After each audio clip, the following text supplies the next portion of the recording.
जय हिंद मित्रों, न्यूज़ में तमे टैरिफ शब्द सांभळ्यो हशे।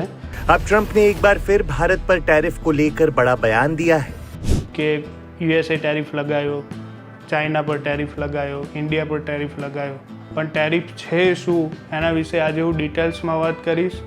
एंड एना परथी आपणी कंट्री पर शुं इफेक्ट थाय छे, आपणा लोकल मैन्युफेक्चरिंग पर शुं इफेक्ट थाय छे एना विषे थोड़ी डिटेल्स में बात करीश। तो विडियो तमे लास्ट सुधी जोशो, बहु बधी इन्फॉर्मेशन हूँ शेर करीश। सो जनरली आपणी कंट्री ज्यारे मटीरियल्स एंड गुड्स इम्पोर्ट करे छे तो एना पर टैक्स वसूले छे गवर्नमेंट। तो एक कस्टम ड्यूटीनो ज एक पार्ट है टेरिफ, जेमां IGST सरचार्ज लागे छे, पछी एंटी डम्पिंग ड्यूटी लागे छे, आ बधा टैक्स गवर्नमेंट वसूलती होय छे। तो टेरिफ है एना भी 3 टाइप है कि एड वेलोरम टेरिफ, जे कोई भी स्पेसिफिक आइटम होय एना पर एक टेरिफ लागे। पछी स्पेसिफिक टेरिफ में यूनिट जेटलो भी माल आयो छे इंडिया में एनो एक बल्क यूनिट होय ए यूनिट पर टेरिफ लागे। अने कंपाउंड टेरिफ है ए टोटली बंनेनुं मिक्स है, जे उपरना 2 टाइप है एनुं मिक्स है टेरिफ, एटले कंपाउंड टेरिफ। आ 3 टाइपना टेरिफ आपने इंडिया में जे भी वस्तु इम्पोर्ट थती होय एना पर लागता होय। जनरली एक एग्जाम्पल थी समझावूँ तो चाइना कोई भी मोबाइल बनावे छे जेनी वेल्यू है 10,000 रुपीज़, तो ये 10,000 रुपीज़नी वेल्यू पर आपणी कंट्री 15% टेरिफ लगावे छे एंड एना पर IGST लागे छे 18%। एटले 15% टेरिफ लागे एटले के 1500 रुपया अने एना पर IGST लागे एटले के 18% लागे, एना पर 2070 रुपीज़। बंनेनुं જ્યારે આપણે પ્લસ કરીએ તો 13,000માં આપણે જે ઇમ્પોર્ટર છે એને પ્રોડક્ટ પડતી હોય છે। તો એ 13,000ની જે પ્રોડક્ટ પડે છે એના પર શિપિંગ ચાર્જ, પછી કુરિયર ચાર્જ, આ બધા ચાર્જ લાગતા હોય છે। એટલે એ પ્રોડક્ટની વેલ્યુ ઇન્ડિયામાં જ્યારે ઇમ્પોર્ટ થાય એટલે 15,000 રૂપિયા થઈ જાય।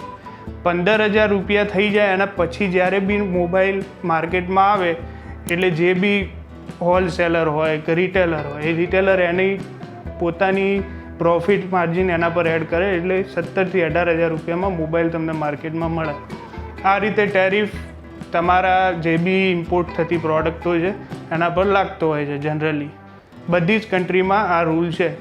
हवे आपणे ए जाणीए कि आ टेरिफनी शरूआत अने आ जे कॉन्सेप्ट है ए कॉन्सेप्ट क्यांथी आव्यो। सो टेरिफनो कॉन्सेप्ट क्यांथी आव्यो कि 1947 में general tariff and trade agreement Commonwealth country वच्चे थया, जेनो पार्ट इंडिया पण हतुं। तो इंडिया एनो पार्ट हतुं। 1947 में एग्रीमेंट थया, एमां मोस्ट फेवर नेशन नामनो एक लॉ मोशन पास करवामां आव्यो कि मोस्ट फेवर नेशन एटले कि कोई भी नेशन जोड़े टेरिफ बाबत में भेदभाव ना थवो जोईए कि कोई एना मन मुताबिक टेरिफ वधारी दे, मन मुताबिक टेरिफ उतारी दे, ए प्रमाणेनो भेदभाव ना थवो जोईए। एना माटे जनरल ट्रेड एग्रीमेंट थया। तो ए ज कॉन्सेप्ट परथी 1995 में WTO ની સ્થાપના થઈ, વર્લ્ડ ટ્રેડ ઓર્ગેનાઇઝેશન, જે સ્વિટ્ઝરલેન્ડ જીનેવામાં આવેલું છે। WTO ની સ્થાપના થયા પછી બધાના રેગ્યુલેશન અને રૂલ્સ ડિસાઇડ કરવામાં આવ્યા કે કોઈ પણ કન્ટ્રી હોય એને 30%, 20% આ રીતેના એક રૂલ્સ ડિસાઇડ કરવામાં આવ્યા કે એનાથી વધારે ટેરિફ તમે ના લગાવી શકો કોઈ પણ કંટ્રી પર। બટ ગ્લોબલી બધી જ કંટ્રીઓ પોતાના જે લોકલ મેન્યુફેક્ચરિંગ હોય કે લોકલ ઇન્ડસ્ટ્રીને બૂસ્ટ કરવા માટે ટેરિફના રેટ વધારતી હોય। એટલે કે એને એક્ઝામ્પલથી આપણે ઇન્ડિયામાં લઈએ તો ઇન્ડિયામાં ઓટોમોબાઈલ સેક્ટર છે તો એમાં EVનું ઇમ્પોર્ટ ચાઇનાથી વધારે થાય છે, બીજી કંટ્રીઓથી બી જર્મની છે એમાંથી બીજી ગાડીઓનું આ બધું ઇમ્પોર્ટ વધારે થાય છે। તો એના લીધે આપણી કંટ્રીએ 70 to 100% ટેરિફ રાખેલો છે। જે બી ઓટોમોબાઈલ સેક્ટરમાં ઇમ્પોર્ટ થાય છે એના પર 70 to 100% ટેરિફ આપણી કંટ્રીએ રાખેલો છે। એના સિવાય આલ્કોહોલિક સ્પિરિટ હોય તો એના પર 150% છે। પછી ટેક્સટાઇલ, ગાર્મેન્ટ, ફાર્મા સેક્ટર છે કે પછી ટોયઝ સેક્ટર છે, આ બધામાં 20 થી 30% અરાઉન્ડ આપણી કંટ્રી ટેરિફ વસૂલે છે જે બી ઇમ્પોર્ટર છે એમના જોડેથી।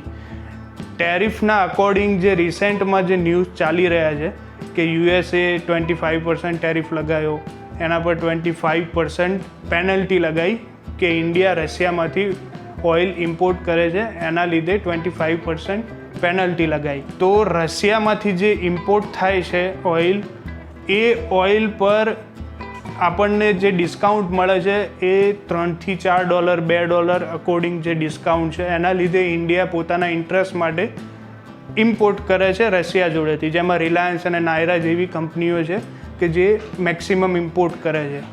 યુએસએ જોડે આપણો ટ્રેડ $86 બિલિયન છે, એટલે કે 7,54,000 કરોડનો. લાસ્ટ યરના જો ડેટા જોઈએ તો $22 બિલિયન, ગાર્મેન્ટ અને જ્વેલરી $36 બિલિયન, જે ઓટો સેક્ટર અને ફાર્મામાં છે. એટલે યુએસએ જે ટેરિફ લગાવ્યો છે એને સીધી અસર આપણા 4 સેક્ટર ઉપર તો પડવાની જ છે. એના લીધે આપણું એમ્પ્લોયમેન્ટ, રોજગારી, એના પર બી બહુ મોટી અસર પડશે. હવે ઇન્ડિયા જો રેસિપ્રોકલ ટેરિફ લગાવે છે, રેસિપ્રોકલ ટેરિફ એટલે કે યુએસએ 50% લગાવે તો ઇન્ડિયા બી 50% લગાવે છે. જો રેસિપ્રોકલ ટેરિફ થાય તો પછી બંને ઇન્ડસ્ટ્રીમાં સામે એક વોર જેવી સિચ્યુએશન ઊભી થઈ જાય. અને રેસિપ્રોકલ ટેરિફ લાગ્યા પછી આપણા ઇન્ડસ્ટ્રીમાં જે બી ફોરેનની ઇન્ડસ્ટ્રી, જેમ કે એપલ છે, જે ફોરેન કંપનીઓ છે, P&G છે, જનરલ ઇલેક્ટ્રિક છે, જે બી ફોરેનની કંપનીઓ, મેકડોનાલ્ડ છે, એ બધાના પ્રોડક્ટો ઉપર અહીંયા 50% ટેરિફ લાગુ પડે. તો આપણી ગવર્મેન્ટ હજી સુધી તો એવા કોઈ વિચારમાં નથી કે રેસિપ્રોકલ ટેરિફ લાગે.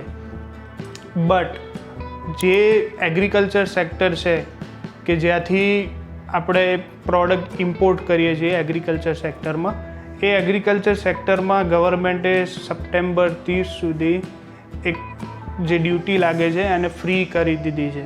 જે લેટેસ્ટ હમણાં ન્યૂઝ આવે છે એમાં તમે જોતા જશો કે જે ડ્યુટી લાગે છે એને આપણી ગવર્મેન્ટે ફ્રી કરી દીધી છે. હવે આ વસ્તુ જોવાની રહી કે હવે આપણી ગવર્મેન્ટ નેક્સ્ટ સ્ટેપ શું લેશે, કે સામે કોઈ રેસિપ્રોકલ ટેરિફ લગાવો કે પછી કોઈ બાયલેટરલ એગ્રીમેન્ટ કરવા.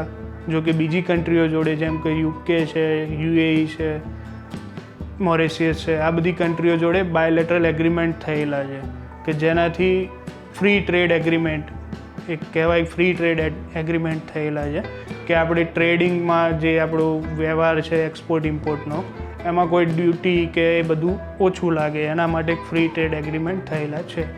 મિત્રો, આપણે અગર ગુજરાતના કોન્ટેક્સમાં વાત કરીએ તો ગુજરાત એ 30% ઇન્ડિયાનું એક્સપોર્ટ કરે છે, કે જેમાં કેમિકલ્સ, ફાર્માસ્યુટિકલ, સોલાર મોડ્યુલ, પછી ઓટો સેક્ટર, આ બધી ઘણી બધી ઇન્ડસ્ટ્રીઓ જેના જોડે અલાઇન છે, જે બધા જ પર આ ટેરિફની અસર થતી હોય છે.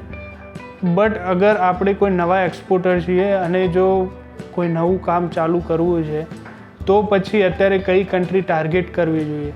તો અત્યારે આફ્રિકન કન્ટ્રીઓ છે કે જ્યાં એક નવા એસ્ટાબ્લિશમેન્ટ થઈ રહ્યા છે ઇમ્પોર્ટ રિલેટેડ, તો આફ્રિકન છે, UAE છે, અને આપણા ઇન્ડિયાના જે બી ટ્રેડ એગ્રીમેન્ટ જેની જોડે સંબંધો સારા છે, ફ્રી ટ્રેડ એગ્રીમેન્ટ છે, એ કન્ટ્રીઓમાં એક્સપોર્ટ કરવું અત્યારે બહુ જ વધારે મહત્ત્વનું છે. બીજી વસ્તુ એ છે, જે નવા એક્સપોર્ટર હોય એને ઘણી બધી સમસ્યાઓ આવતી હોય કે જેમ કે પેપર વર્ક્સ રિલેટેડ છે, પછી પોર્ટના જે કોસ્ટ છે એના રિલેટેડ છે, લોજિસ્ટિક ઇસ્યુ છે, પછી સ્કીમ અવેરનેસ છે, જેમ કે PLI, રોડ ટેપ, આ બધી સ્કીમો ચાલે છે. પેપર વર્ક્સ છે કે જેમાં DGFT, કસ્ટમ છે, AD code, bank AD code લેવાનો હોય. આ બધી જે સિચ્યુએશન છે એ અત્યારે નવા એક્સપોર્ટર માટે નવી હોય અને એને હર્ડલ્સ આવતા હોય. જો મિત્રો તમે એવું ઈચ્છતા હોય કે હું એના રિલેટેડ એક ફૂલ વિડીયો બીજો બનાવું, તો પછી તમે મને કોમેન્ટ બોક્સમાં જણાવો કે આ જે પેપર વર્ક છે એની ડિટેલ્સ હું પૂરેપૂરી પ્રોવાઈડ કરું.